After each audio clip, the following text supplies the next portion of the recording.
Paper 27. Ministry of the Primary Supernaphim. Primary Supernaphim are the supernal servants of the deities on the eternal Isle of Paradise. Never have they been known to depart from the paths of light and righteousness. The roll calls are complete. From eternity, not one of this magnificent host has been lost. These high Supernaphim are perfect beings, supreme in perfection, but they are not absonite, neither are they absolute.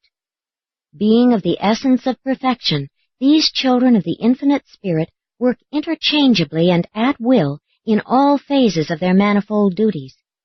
They do not function extensively outside paradise, though they do participate in the various millennial gatherings and group reunions of the central universe. They also go forth as special messengers of the deities, and in large numbers they ascend to become technical advisors. Primary Supernaphim are also placed in command of the seraphic hosts ministering on worlds isolated because of rebellion. When a paradise son is bestowed upon such a world, completes his mission, ascends to the Universal Father, is accepted, and returns as the accredited deliverer of this isolated world, a primary Supernaphim is always designated by the chiefs of assignment to assume command of the ministering spirits on duty in the newly reclaimed sphere. Supernaphim in this special service are periodically rotated. On Urantia, the present chief of Seraphim is the second of this order to be on duty since the times of the bestowal of Christ Michael. From eternity, the primary Supernaphim have served on the Isle of Light and have gone forth on missions of leadership to the worlds of space, but they have functioned as now classified only since the arrival on Paradise of the Havona Pilgrims of Time. These high angels now minister chiefly in the following 7 orders of service. 1. Conductors of worship. 2. Masters of philosophy. 3. Custodians of knowledge. 4. Directors of conduct. 5. Interpreters of ethics. 6. Chiefs of assignment. 7. Instigators of rest. Not until the ascending pilgrims actually attain paradise residence do they come under the direct influence of these Supernaphim, and then they pass through a training experience under the direction of these angels in the reverse order of their naming. That is, you enter upon your paradise career under the tutelage of the Instigators of Rest, and after successive seasons with the intervening orders, finish this training period with the conductors of worship. Thereupon are you ready to begin the endless career of a finaliter. 1. Instigators of Rest. The Instigators of Rest are the inspectors of paradise who go forth from the central isle to the inner circuit of Havona, there to collaborate with their colleagues, the complements of rest of the secondary order of Supernaphim. The one essential to the enjoyment of paradise is rest, divine rest, and these Instigators of Rest are the final instructors who make ready the pilgrims of time for their introduction to eternity. They begin their work on the final attainment circle of the central universe and continue it when the pilgrim awakes from the last transition sleep, the slumber which graduates a creature of space into the realm of the eternal. Rest is of a 7-fold nature. There is the rest of sleep and of play in the lower life orders, discovery in the higher beings, and worship in the highest type of spirit personality. There is also the normal rest of energy intake, the recharging of beings with physical or with spiritual energy. And then there is the transit sleep, the unconscious slumber when enseraphimed, when in passage from one sphere to another. Entirely different from all of these is the deep sleep of metamorphosis, the transition rest from one stage of being to another, from one life to another, from one state of existence to another, the sleep which ever attends transition from actual universe status, in contrast to evolution through various stages of any one status. But the last metamorphic sleep is something more than those previous transition slumbers which have marked the successive status attainments of the ascendant career. Thereby do the creatures of time and space traverse the innermost margins of the temporal and the spatial to attain residential status in the timeless and spaceless abodes of paradise. The instigators and the complements of rest are just as essential to this transcending metamorphosis as are the seraphim and associated beings to the mortal creature's survival of death. You enter the rest on the final Havona circuit and are eternally resurrected on paradise.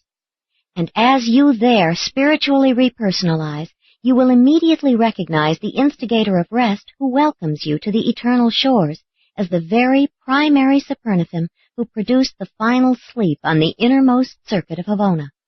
And you will recall the last grand stretch of faith as you once again made ready to commend the keeping of your identity into the hands of the Universal Father.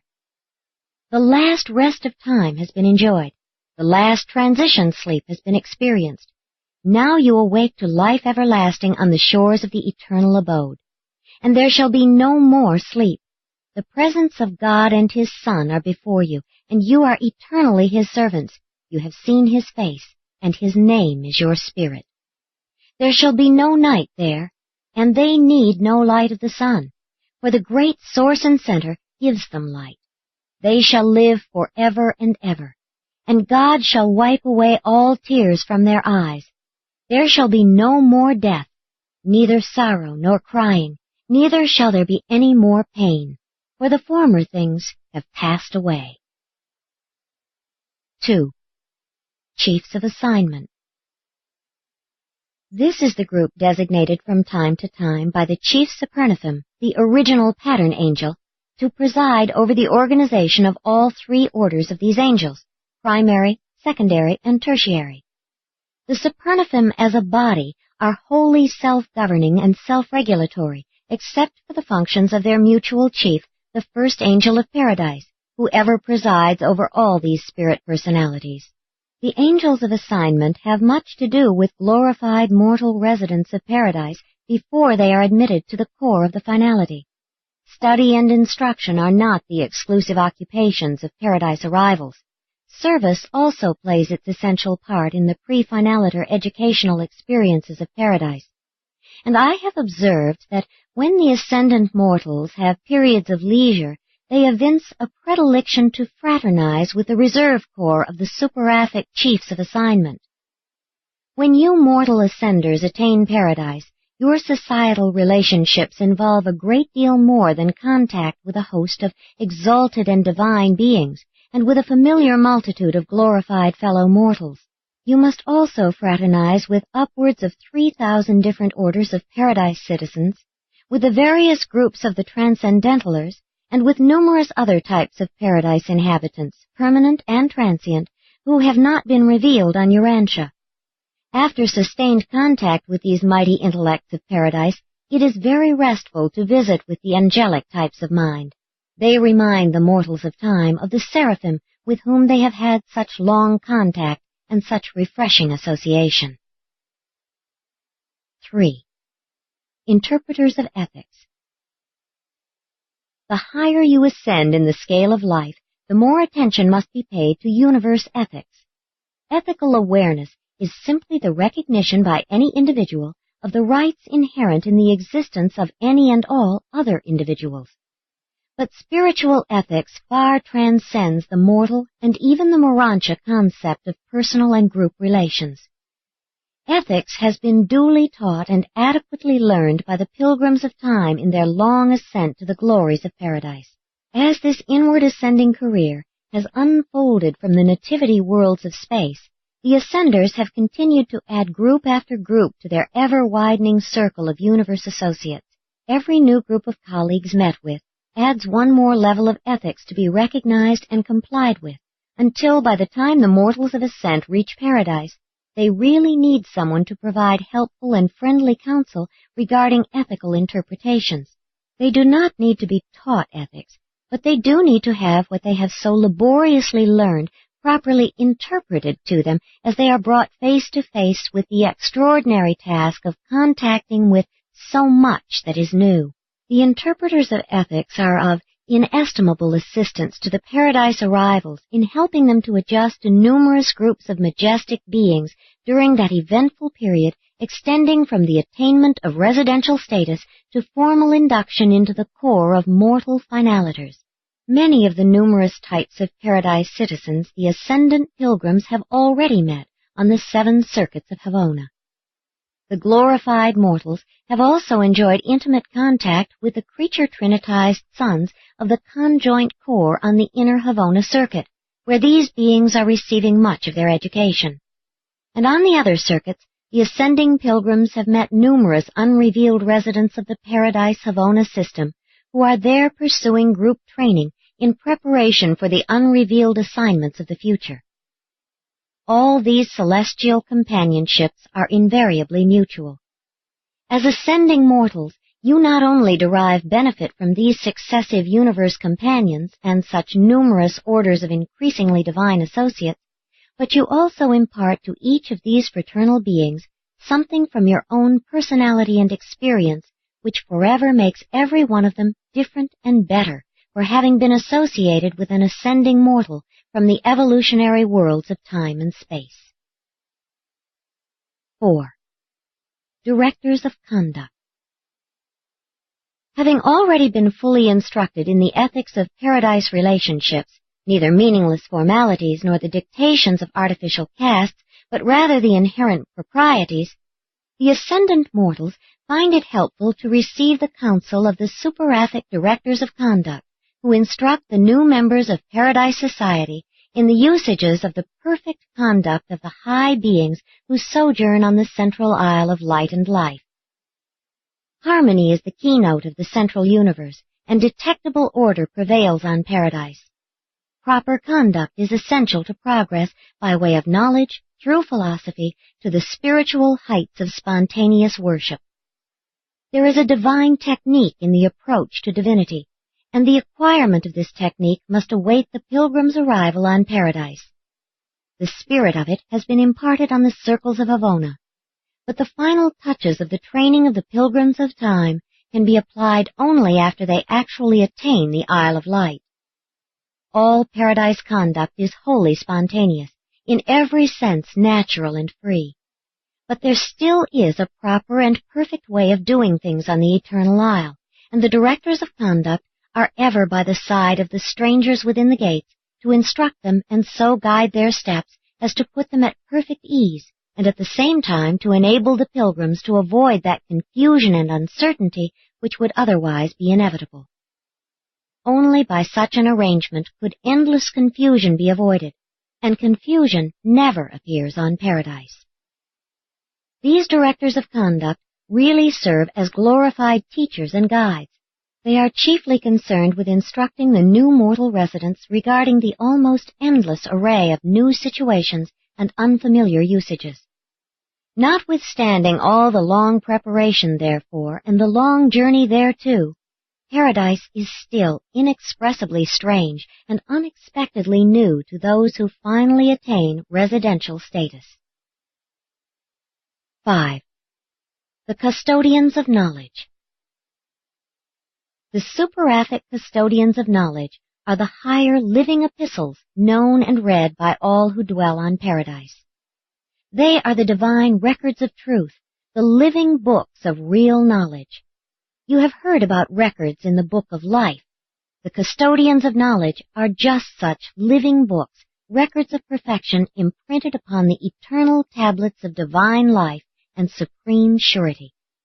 They are, in reality, living automatic libraries. The facts of the universes are inherent in these primary Supernaphim, actually recorded in these angels, and it is also inherently impossible for an untruth to gain lodgment in the minds of these perfect and replete repositories of the truth of eternity and the intelligence of time.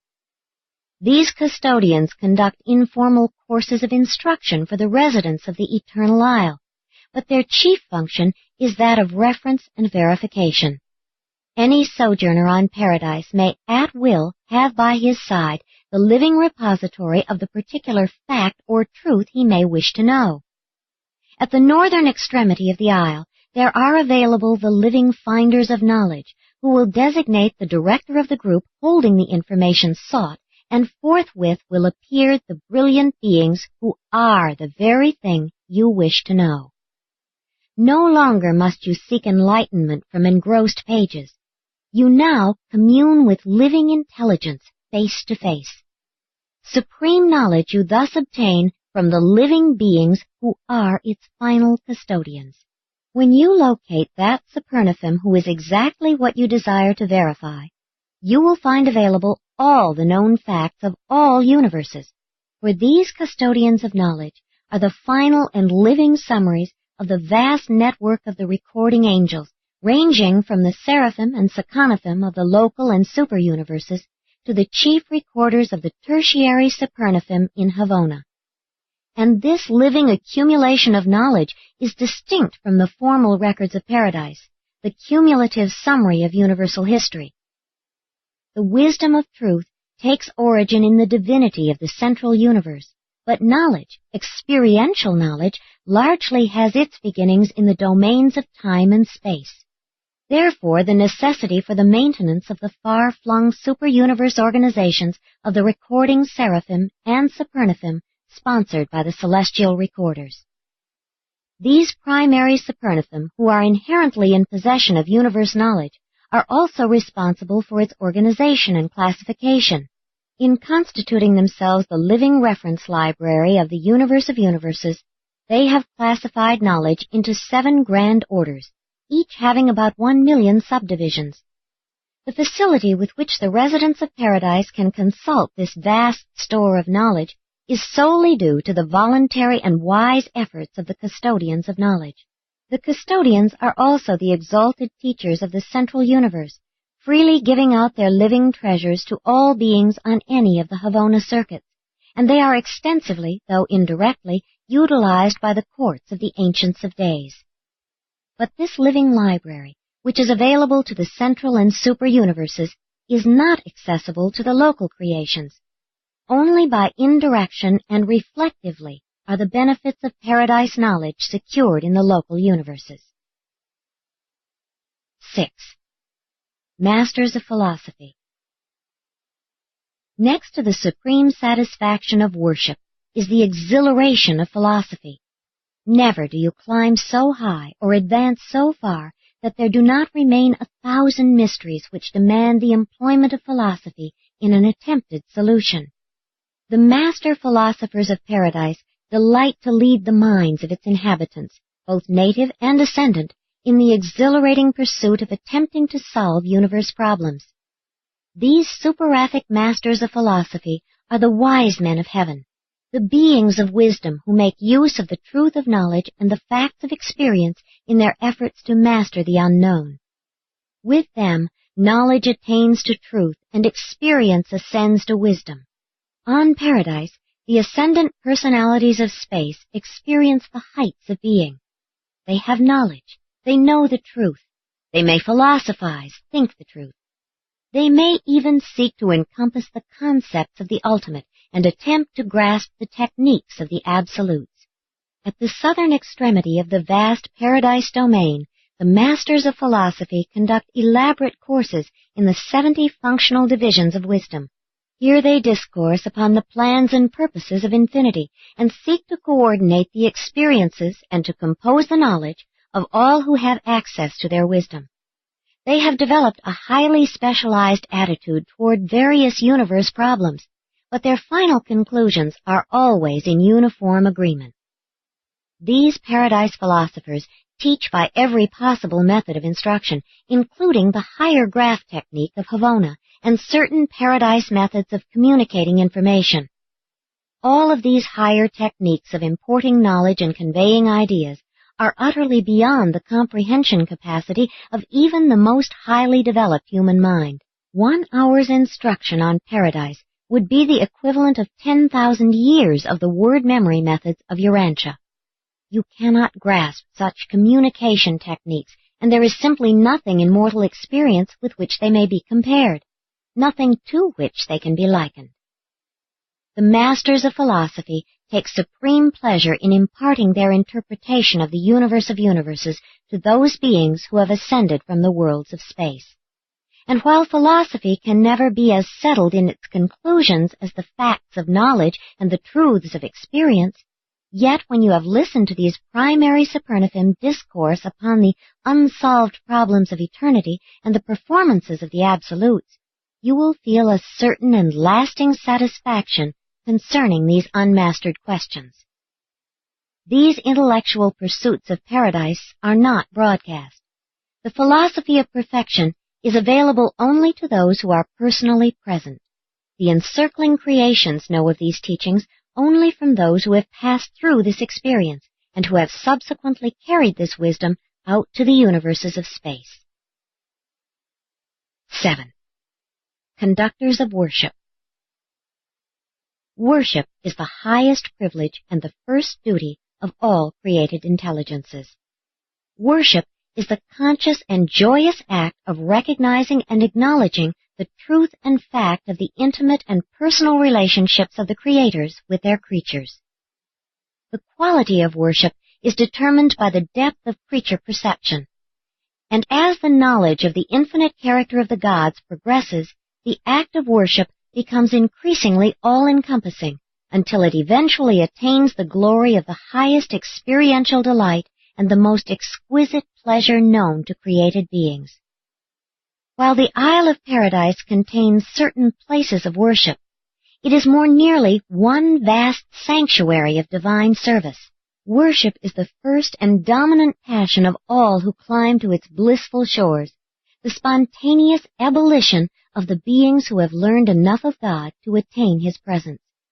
Circle by circle, during the inward journey through Havona, worship is a growing passion until, on Paradise, it becomes necessary to direct and otherwise control its expression. The periodic, spontaneous, group, and other special outbursts of supreme adoration and spiritual praise enjoyed on Paradise are conducted under the leadership of a special corps of primary Supernaphim. Under the direction of these conductors of worship, such homage achieves the creature goal of supreme pleasure and attains the heights of the perfection of sublime self-expression and personal enjoyment.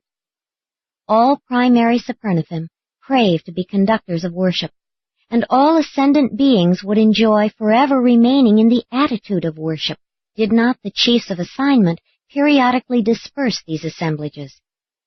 But no ascendant being is ever required to enter upon the assignments of eternal service until he has attained full satisfaction in worship. It is the task of the conductors of worship so to teach the ascendant creatures how to worship that they may be enabled to gain this satisfaction of self-expression and at the same time be able to give attention to the essential activities of the Paradise regime. Without improvement in the technique of worship, it would require hundreds of years for the average mortal who reaches Paradise to give full and satisfactory expression to his emotions of intelligent appreciation and ascendant gratitude. The conductors of worship open up new and hitherto unknown avenues of expression, so that these wonderful children of the womb of space and the travail of time are enabled to gain the full satisfactions of worship in much less time. All the arts of all the beings of the entire universe which are capable of intensifying and exalting the abilities of self-expression and the conveyance of appreciation are employed to their highest capacity in the worship of the Paradise deities. Worship is the highest joy of Paradise existence. It is the refreshing play of Paradise. What play does for your jaded minds on earth, worship will do for your perfected souls on Paradise. The mode of worship on Paradise is utterly beyond mortal comprehension, but the spirit of it you can begin to appreciate even down here on Urantia, for the spirits of the gods even now indwell you, hover over you, and inspire you to true worship. There are appointed times and places for worship on Paradise, but these are not adequate to accommodate the ever-increasing overflow of the spiritual emotions of the growing intelligence and expanding divinity recognition of the brilliant beings of experiential ascension to the eternal isle. Never since the times of Grand Panda have the Supernaphim been able fully to accommodate the spirit of worship on Paradise. Always is there an excess of worshipfulness as gauged by the preparation therefor. And this is because personalities of inherent perfection never can fully appreciate the tremendous reactions of the spiritual emotions of beings who have slowly and laboriously made their way upward to Paradise glory from the depths of the spiritual darkness of the lower worlds of time and space. When such angels and mortals of time attain the presence of the powers of Paradise, there occurs the expression of the accumulated emotions of the ages, a spectacle astounding to the angels of Paradise and productive of the supreme joy of divine satisfaction in the Paradise deities. Sometimes all Paradise becomes engulfed in a dominating tide of spiritual and worshipful expression. Often the conductors of worship cannot control such phenomena until the appearance of the threefold fluctuation of the light of the deity abode, signifying that the divine heart of the gods has been fully and completely satisfied by the sincere worship of the residents of Paradise, the perfect citizens of glory, and the ascendant creatures of time. What a triumph of technique! What a fruition of the eternal plan and purpose of the gods that the intelligent love of the creature child should give full satisfaction to the infinite love of the Creator Father. After the attainment of the supreme satisfaction of the fullness of worship, you are qualified for admission to the core of the finality. The ascendant career is well nigh finished, and the seventh Jubilee prepares for celebration. The first Jubilee marked the mortal agreement with the thought adjuster when the purpose to survive was sealed. The second was the awakening in the Urantia life. The third was the fusion with the thought adjuster. The fourth was the awakening in Havona. The fifth celebrated the finding of the Universal Father, and the sixth Jubilee was the occasion of the Paradise awakening from the final transit slumber of time. The seventh Jubilee marks entrance into the mortal finaliter core and the beginning of the eternity service. The attainment of the seventh stage of spirit realization by a finaliter will probably signalize the celebration of the first of the Jubilees of eternity. And thus ends the story of the Paradise Supernaphim, the highest order of all the ministering spirits, those beings who, as a universal class, ever attend you from the world of your origin until you are finally bidden farewell by the conductors of worship as you take the Trinity Oath of Eternity and are mustered into the mortal core of the finality. The endless service of the Paradise Trinity is about to begin, and now the finaliter is face to face with the challenge of God the Ultimate. Presented by a Perfecter of Wisdom from Uversa.